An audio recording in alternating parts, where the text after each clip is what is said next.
So where does it lead us, apart from these comparisons and explaining how and why people participate in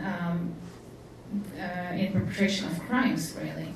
So I'm using typology by Let's Mullers, a Danish actually researcher. It's an overarching typology why people participate in mass violence.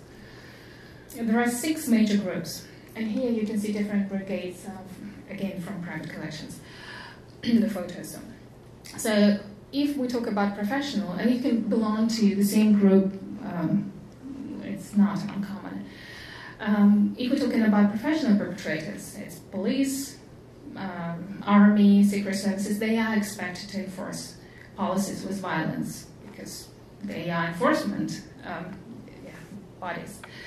So these are professionals, but in my work I concentrate on the 5 groups below: profiteer and careerists, they are called.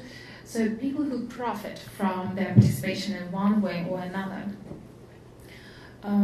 Whether to send your children to study to the cities, escape the village and its brutality, or whether it's to settle scores with your neighbors and get their coat or get their embroidered shirt you always wanted. So there are different cases, and sometimes they are not short of Shakespearean plots when somebody would get rid of their love rival, and it did happen during the Holodomor as well.